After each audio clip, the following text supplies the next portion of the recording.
Wait lang. Teka lang, bawal yan ah. May helmet ba kayo? Kailangan nyo ng helmet pag nakaangkas kayo. Lalakad lang po kasi. Ikaw po ba si Sir Gabriel? Oo. I know you guys. Chinito walkers. Parang kulang kami sa chinito eh. Parang Kailangan ba madagdagan? Pinag-usapan natin yung pag-angkas nyo. pwede namang warning na lang. May lisensya ba yan?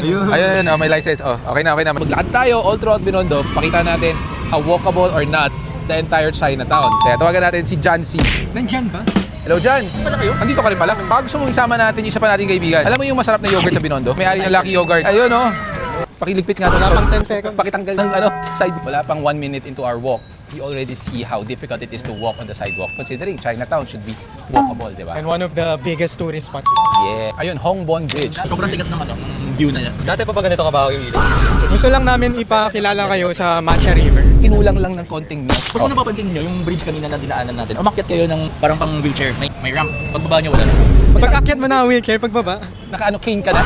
Alam nyo ba ang sidewalk based on National Building Code should at least be 1.5 to 3 meters wide.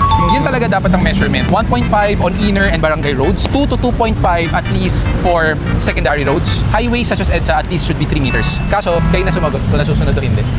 Parang baka awayin na naman ako eh. More than 1 year na kami naglalakad, parang obvious naman yung answer nyo. Pero ito in fairness, ang lapad nito. Ito medyo 2 pa to. Dito naging 1, naging 0.5 na lang. Ito wala na, 0.1 na talaga. Why do you think ganito yung mga sidewalks and roads natin today? Puro nung unang panahon, wala namang kotse, kalesa-kalesa lang. So sana po tayo maglalakad, nakasara na. Wala, sa kalsada na tayo. Kalsada na tayo, 15 minutes from our starting point. Makikita nyo na the heart of a city or any place or a public place is the streets and the sidewalks. Sidewalks are places of interaction. Hindi tayo nakakapag-interact because why? Kasi walang sidewalk. There's no sidewalk eh. Kung may sidewalk man, ayan, look, kunwari, case in point, ngayon, meron. may nakaharang. Ito, may hagdanan, di ba? So,